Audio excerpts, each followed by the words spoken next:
Welcome to another episode of Love Notes. All nurses to the nurses station.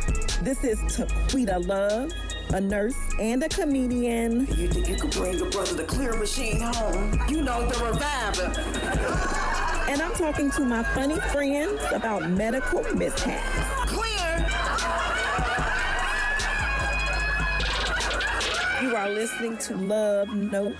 Hey, what's up, y'all? I'm Taquita Love, and I'm here with one of my really dope friends, comedian, actor, entrepreneur, dope. You may have seen him killing it in New York at Caroline's. He got a comedy special, touring all over. Jeremy Scipio.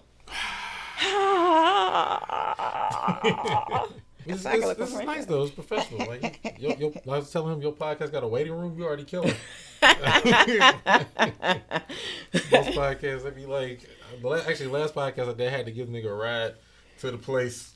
I always like your outfits. Like seriously, I can always tell when you're a grown woman. You know what I mean? You always look good, carry yourself well. You know what I mean? You know why I got all these clothes? What? Shopping addict. You know that. I'm a hoarder. Oh, okay. Well, I'm shopping expert is what I call myself. But oh, you could definitely tell. I can always tell when your life is going like amazing, which is more often than not. Oh, thank you. Oh, you know me in some bad times though. I did. I had surgery. Yeah, of course. Oh my God, I've known Jeremy for. Has it been like probably about 8 years? 8 years. Probably when I started comedy. Open mic on Sunset, Sunset Grill.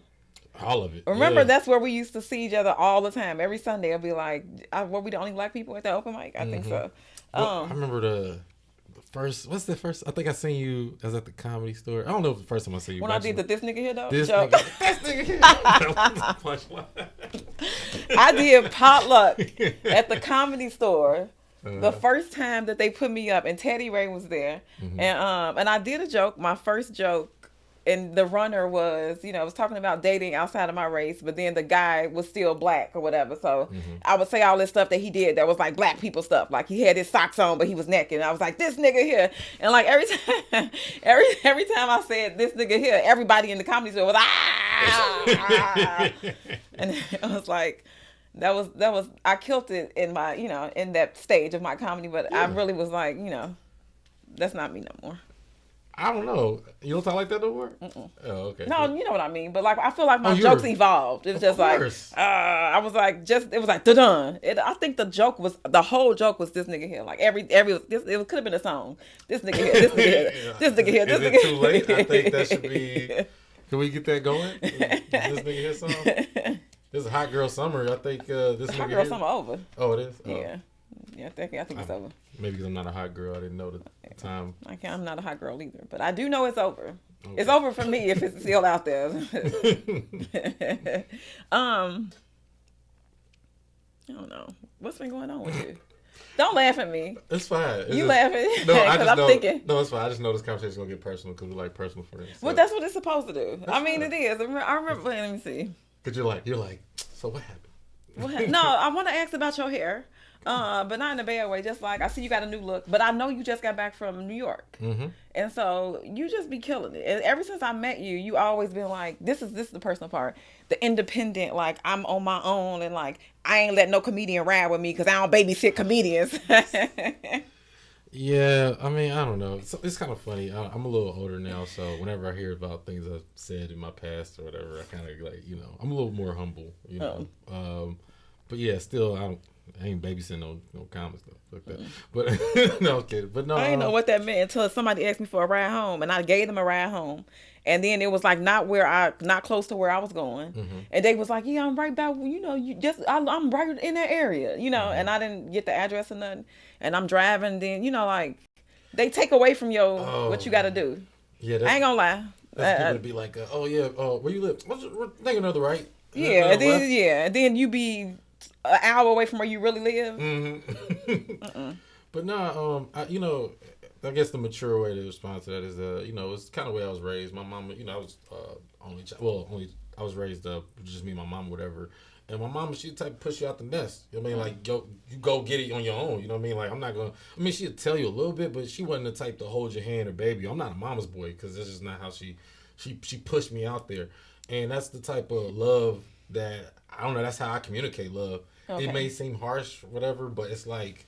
that's the best way. Like when you get the full lesson, you come back, you know, and mature. You gotta have a new state of mind. You're like, man, I appreciate the person who pushed me out there, and you know, it's like you give instruction, and then you go, hey, go get it on your own. You know what I'm saying? Then you get a full understanding. You get to come back and be like, I feel you. Like, you cared about me. I care about you. You know what I'm saying? The tough love. Yeah, but I'm only beating you because I love you. I said I want to beat my kids, but I ain't got kids yet. We'll see. I feel like if you got whoopings, then I feel like something innately in you will be like, it's not right unless you get one. You know, like you. But I don't have kids, so I can't. You know. But I feel like I probably will be that girl. They coming? Huh? Huh? Huh? I don't. They're not here. I'll leave it alone. Ha! It's all about you now. But no. So maybe tell me a little bit about your comedy journey. I know when I met you, you were already a comedian. But what was your life like before making the plunge to LA? I think every comedian has, for the most part, 2 start times. I mean, first start time is when you're like you're thinking about doing it, and then you finally do it, and you get all the jitters out. And then the second start time is when you're like, yo, this is my life. You know what I'm saying? And I say, you know, before when I had tried it when I was I would say 18 or maybe 19, something like that. I tried it, but it just didn't go well. Let's just put it that way. And I went back to a regular life, like, and you know, I dropped out of college and I was working 3 jobs. I was working like I worked at this country club. I was a caddy and stuff like that. Then valet everything. It's just like we used to call it the plantation. It was just working for a bunch of Jewish, you know, people, whatever. And I also worked at Jackson Hewitt. I did taxes. Oh, yeah. I remember that. Yeah, and then I did what else? Oh yeah, then I worked at this factory job, 3rd shift, and that's the one that really wiped me out. But you know, it's crazy. I just held my head down. And I you know, had some money. You know what I mean? Because I was scared of adulthood. Like I didn't know exactly what being grown was. You know what I mean? I was like, you know, like you always took care of yourself, so you ain't had to worry about that. But I'm the oldest. Yeah. I took care of everybody. I'm done raising kids, probably. But yeah, I just was like, I don't know. I was just like what's you know, like you think you're ready, but you ain't really ready. So, you know, once I had a little money in the bank after, you know, my fear, this fear-induced thing that made me work super hard, I was like, man, I can do what I want. Mm-hmm. And that's when I tried comedy again. I went to in Cincinnati. The Funny Bone was actually in Kentucky. It's in this place called Liberty now. And I met some people, and from there I took a comedy class. Surprise! What? But it was like whatever. But I feel like you be so anti-comedy classes, because when I took one, you was like, you don't need no class. Well, this is my thing on classes. It's really all about your mentality. Mm-hmm. It's if you don't have the time or you need the courage, take a comedy class. You know what I'm saying? But if you know the game and you're in it, you probably don't. You are, you know, you've become, the student has become the master. You embody that. But I'm not against comedy class. I mean, okay. I never knew you took a class though. Yeah, and as a matter of fact, when I visited here in 2009, and I remember I met David Arnold at Chocolate Sundays, and he was the one that encouraged me to move out here. Oh, really? Yeah, he told me, he said, either you do it in New York or LA or you playing. And that's when I made up my mind. I think it was like April, whatever that year. By August, I moved. And I left my girlfriend, and I left my car, everything. I just left everything behind. I took a plane trip, 1 suitcase, and I was here. What? Yep. And look at you now. Where am I? I mean, didn't you just get off tour? Yeah. I went to, I did New York mostly. Then I went to Philly, Dallas. You know, I'll be honest. I just gotta tell this part. Man, have you ever missed your plane? Yeah. That's embarrassing. Embarrassing to you, or the people that saw you run to get it and like hoping you got on, but looking at you like you didn't get? It was embarrassing for myself because I had to buy my own ticket. Like it was like that's the adulthood that you was talking about. Like it was just it made me. I had a existential moment. I was just like, I mean, at the same time, I'm blessed that I made enough money doing comedy to where it was nothing. Like I just bought another ticket. But at the same time, it's just like, you just wasting. I can hear my mama like, nigga, you just wasting all that damn money, all that funny money. Like, so, Yeah, at least you didn't have to wait in the airport until you was able to reach out to somebody that agreed to Western Union use some money, that you could get it. Yeah, I just pretty much that, okay. and I went to Dallas, and I had just got my Caroline's check, and I had to break it open already.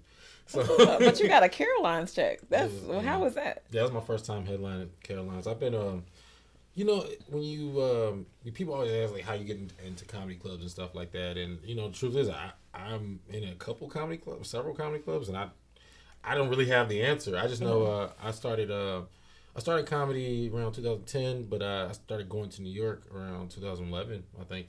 But I lived in LA, and New York, the comedy scene, it's rough, just like any other scene. But if you just keep showing face and putting in time, and over time, I had kind of worked my way in there. I opened up for some pretty big acts. I opened up for Al Madrigal and Dion Cole. All right. Who else? Jay Farrell. I opened up for them. Just over time, I of course you think you're gonna headline one day, but one day the booker saw me perform, and she goes, "Hey, do you want to do one of these?" And I was like, I wanted to say no because I was thinking like, oh man, I gotta think ahead, but you don't turn down an opportunity like that. So I took it, and I was surprised at my turnout. I had a really good turnout for a city I don't live in, and it was a lot of love.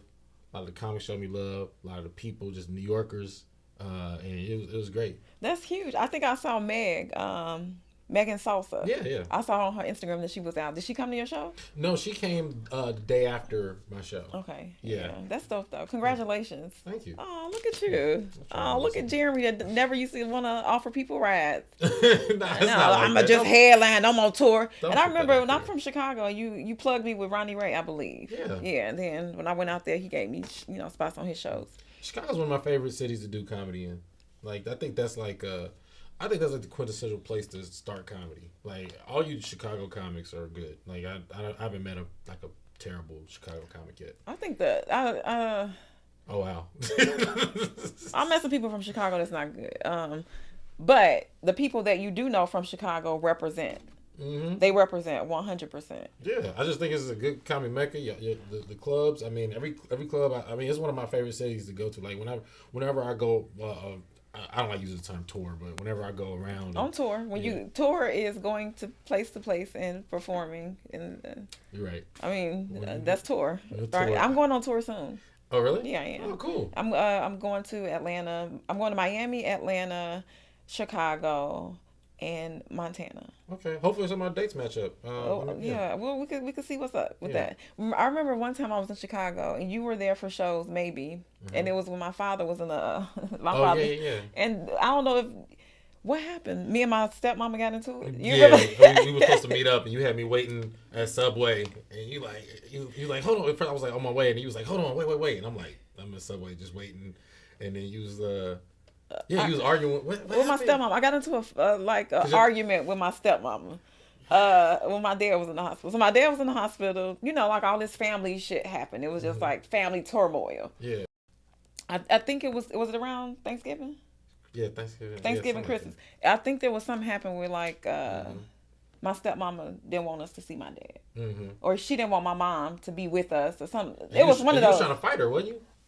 No, your mom was. My mom don't do that. You was trying to fight her. I think you was trying to fight her. I think something happened, and I was just like, like we could, when it came out of me. I think I did. Like you got is it a lawsuit out there that you can't speak about? But it's over with. We back our family back together again and stuff. It's just like how I be like, it's like I don't mess with her, and then it's just like, but she just sent me a bottle of wine, so it's like, how could I?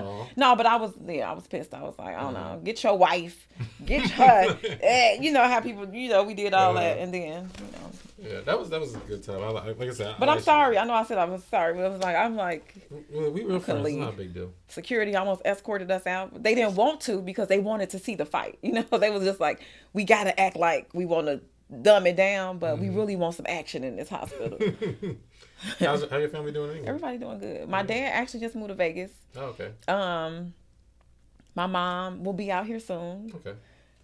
You know, my brother still nursing. Mm-hmm. That don't even sound right. My brother's still nursing. Oh, Like it it sound sound like he he's like still breast- like yeah. But my brother a nurse. And my sister Shaquita, you met her. She's a nurse too. Oh wow. Okay. Yeah, we all everybody popping. Yeah, everybody we got some bread. Living comfortably. That's cool. trying. Everybody trying. Everybody left me alone. I'm so happy. Oh, you like the. I'm the oldest, so like now, like my sister, who you normally would be like, let me hold something. Now she like cash at me for stuff that she, you know. Oh, that's tight. Like she paying me back, and I'm just like, and now I'll be like, yeah, I want my money back. You know, at first I was like, no, I'm good. You know, do you know, get Starbucks on me, and then I'll be like, You just reminded me. You know, Taquita, you always held me down whenever I had a single Thanksgiving. oh yeah, You're always one of my first stops. You came. I've helped you cook food. And Oh, I everything. remember, and I would say at least 3 Thanksgivings. and you know what? 3. You messed my No, that wasn't me. You don't eat eggs. I don't eat it. And I had to make you a special batch of macaroni and cheese.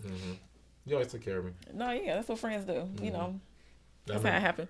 remember Jamar. Oh no, you got to bring that up.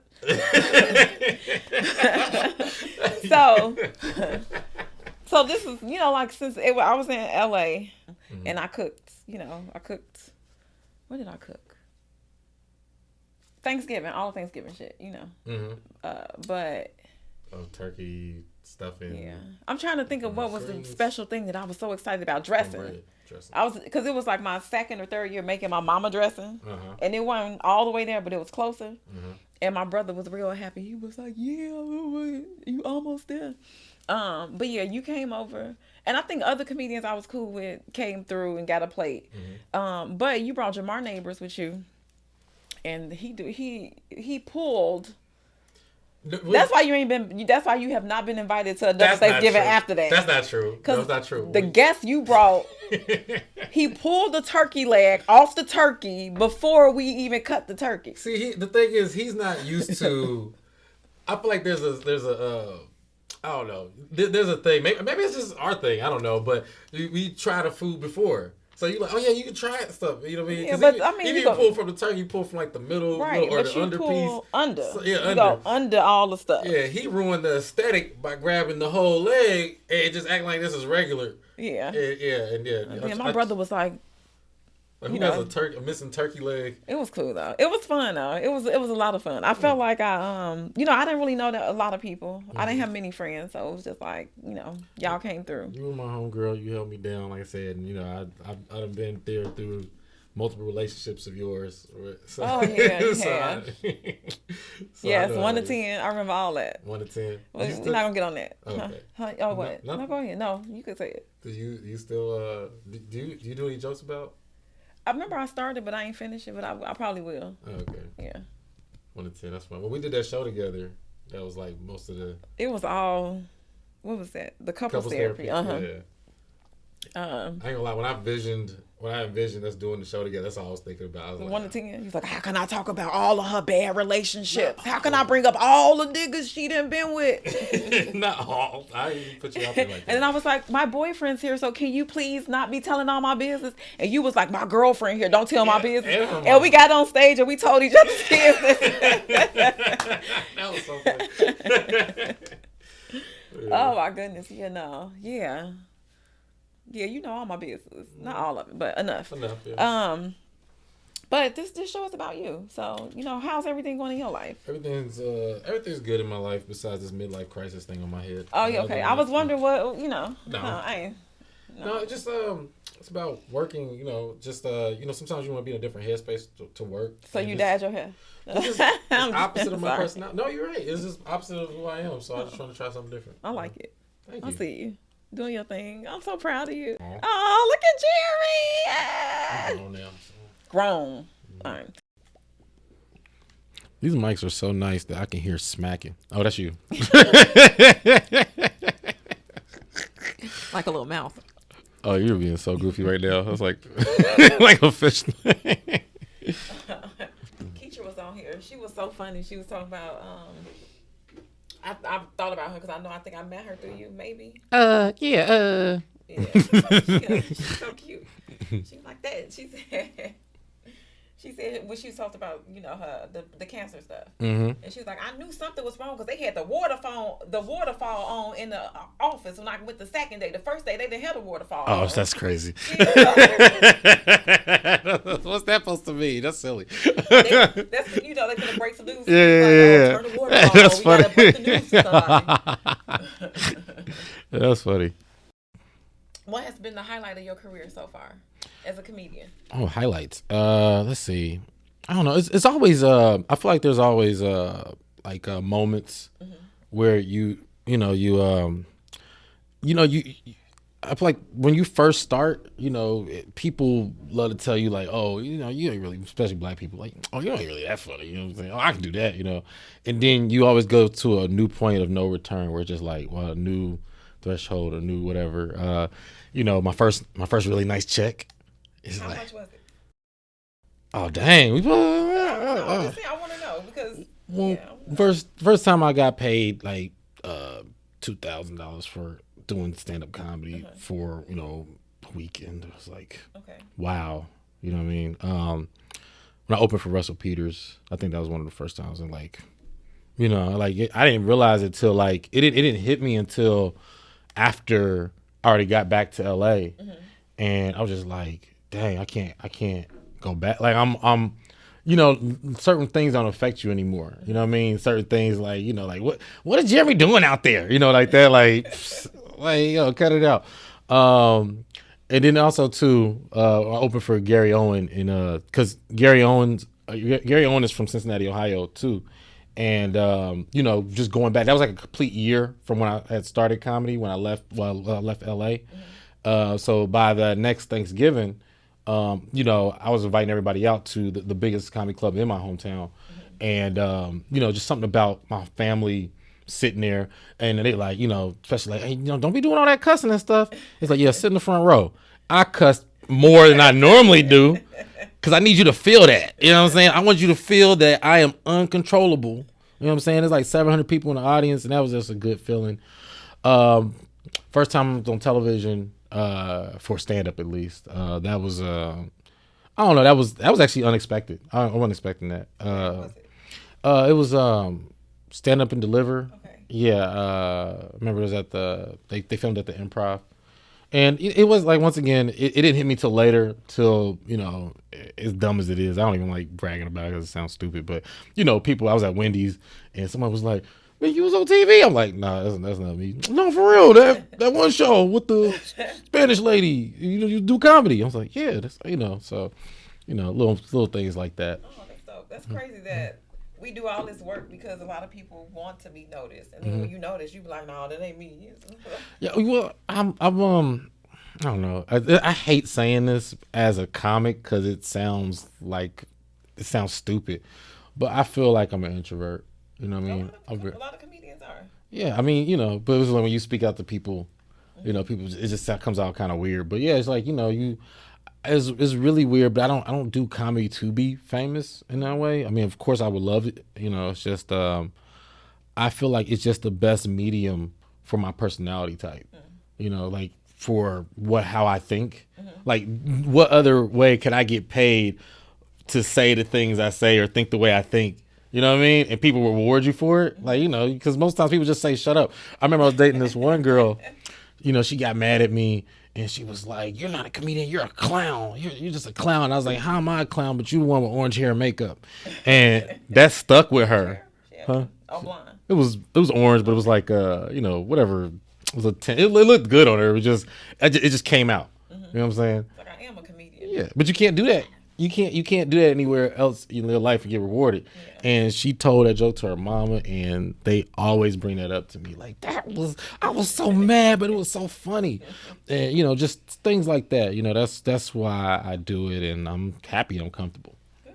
That's dope. Yeah. I know the first time I was recognized, I was at the vet taking my dog for like shots or something. And the girl, Blue. Yeah, Blue. And the girl at the counter, she was like, Miss Love, did I see you on, you do comedy? I was on Laughs on Fox, right? And, and after that, she treated me differently. And I was just like, I used to go in there and be like, Here with blue. You know, like let us in through the back. You know, like you, and it felt different. It felt good, but it wasn't. You know, it wasn't like big enough for people to be like, that's the girl. And the lady left, and then now I'm a regular customer. Now I got to call and wait and be sitting and stuff. It was one of those things. Like I'm always like, I'm happy if I'm behind. You know, like people don't see me, and I don't have to be like in the spotlight. It comes with the territory. You can't get away from it. Well, don't get me wrong. I want to be the biggest comic that ever graced, Earth. Period. But it's just like, I didn't say I want to be super famous. Okay, I'm gonna start doing comedy. Like, no, it's just like, man, it's like, okay, this is where I feel comfortable, and like, cause like I said, I'm pretty sure people come over here and be like, all animated stuff like that, and I just be like, no, I don't know, just like I don't know. This is the way I think. I don't know. Stuff comes out. Sorry. I'm like, you laughing at me? Why are you laughing? I was waiting for you to say something. You want me to? What's coming up with you? Like, what you got going on? What's going on next? Dang. I actually wasn't prepared for that. Let me see. Look at my calendar. Pull out his phone and be like, well, you can catch me at such and such and such and such. Well, I am. Yeah, I'm doing. Where can people find out about what's going on next? Well, I mean, I think I'm most active on Instagram. That's at Jeremy Comedy. I'm also JeremyScipio.com. I'm actually using my website now, so it's good. Sometimes I go quiet on it, but for the most part, that's where you get everything. I actually started blogging on my website. Okay. So I express my feelings and stuff. Like I will do a show and I'll be quiet about the show, but on my blog I'll be tearing them up. I mean, like, they wasn't on time. This isn't that. No. But yeah, it's just like, I feel like it's a good way to get a little more in depth about how I think or what's going on in my life. You're not an introvert. You're more of an extrovert on your pod. Yeah. With my art, I went to a performing arts school, and I was, I don't know, just I played jazz piano. I painted, visual art, sculpt, and all that stuff, and it's just other ways how I express myself. So yeah, creative writing stuff. I'm happy. I'm trying to see if there's something about you I don't know. I'm in the nursing world. And I wanted to ask you, was there anything, like, have you ever had like an unexpected trip to the emergency room? Yeah, man. I back when I was less sexually experienced, I've never had STD, right? But I'm always paranoid. So let's just say I was I had started doing some things, and I had I can just say what it is now. I had tonsillitis. Okay. But as an adult. And tonsillitis is something that you hear like kids getting, like little white kids. I don't never heard like, but let's just say I messed around with this girl, and then a few days later you just feel like scratchiness in your throat, and you think it's like just a little a little cough or something like that, and then that's how all diseases start in movies. Just being like. A month later, they bleeding with coughing. Yeah, and then whenever I drink something, it hurt. Like it was like in pain. And yeah, I was like nervous. And then she was so nice. She was so nice and sweet. She called me and she's like, "Hey, how you doing?" I was thinking, I hate you. You did this to me. I should have got you tested before I started messing with you. You know what I mean? Like, I didn't know. And yeah, I was scared. I ended up going to I used to live by Kaiser Permanente. And I walked in there. I ran in there. So, was it that you performed oral sex on the girl? Yes, it was because I performed oral sex on the girl, and then your throat got scratched and you thought I thought she burnt. And you start overthinking things. Like, I remember she took these pills. I was like, that's probably herpes pills or something. Gonorrhea pills. Baby, something in the throat. It burns, and it's like. Man, tonsillitis is no joke. Like, you can't eat nothing. You can't, like, when you eat, like, I'm eating regular stuff. I'm eating a cheeseburger, and it's almost like I swallowed spikes. And I just never experienced that. You know what I mean? So I didn't know what to do, but yeah, they laughed it off and they said tonsillitis. But I can imagine your chart was like, he is, concerned about oral sex activity and contracting. I was like, can I get a? I don't even know. I was like, can I get a sex test? I was like, that's not what it's called. Sorry. Can I get a sex test? Well, I'm happy you're good, and congratulations on overcoming that obstacle in life. But yeah, I had other stuff. I grew up with asthma. I've always had asthma in life. What else? My grandma was always a nurse. That's pretty much how she supported, the family. Any remedies? I feel like all like older women have like these home remedies. And like you can't do nothing but what they say. They don't care what doctors say. Cod liver oil. That shit is disgusting. That's disgusting. You know what's funny? They act like you need that. Like you need to take this. This is how you keep healthy. I have not heard anybody bring that up in my adulthood. That was just like that's like some torture or something. 10 years later, you're going to be like, take some cod liver oil. What is it? I don't know. What is it? It's just a clear liquid. It's like baby oil, but they just renamed it. And it's just like, my grandma did castor oil. Castor oil? It's like the same thing, basically? It's like, I think back in the day, nobody had money for medicine or medicine wasn't evolved, and they just like picked something. It was like, this is what we going to call the Mecca. It's like they just cut a fish open. And it was like, oh, this is liver. I'm not sick for 3 days. Oh, this is cool. Yeah, cod liver oil. And my mama, she used to always say, no matter what was wrong with me, she'd just say, take a bath and some Epsom salt. Like, I got a sore throat. Take a bath and some Epsom salt. And one time, I had a bad back because I always did a caddy, and you carry stuff or whatever on your, for golfers or whatever. And she told me the same thing: take a warm bath and some Epsom salt. If you have back pain, I'm going to say this for everybody because this is the truth, and you'd probably verify this. If you're having back pain, the worst thing you can do is take a warm bath. You supposed to ice it for 48 hours, and then you can start doing the therapy part, like warming it up, like icy hot. That's why it's called icy hot. My back, I woke up that morning, and my back locked. I couldn't move, and I was frozen. Yeah, because when you put heat, it makes all the blood go to that area. Yeah. Yeah. But I'm happy you better. You walking like you ain't got no. Oh, I'm good. Yeah, I'm good. Yeah. Well, it's been nice talking to you, Jeremy. Dang, you kicking me out already? You know what? What's your goals? One thing I was like, you do all this work and you headlining and you've been on tour, just got off tour. You've been in movies. I remember I went to one of your premieres. Oh, that's right. Yeah, I went to one of your premieres. Yeah. And I just take you everywhere with me. That's funny. I had to meet you there because you don't pick me up. Oh gosh. I'm just joking. Because I don't pick people up either now. I'd be like, no, I'll meet you there. But like, what's your goal? Like, what will make you be like, this is where I want to be? If there was one thing that that you could think of, if it happened, you'd be like, this is exactly what all the work was for. I mean, I feel like there's different lanes and for comedy, because you could we have so many people be so many different things over time, whatever.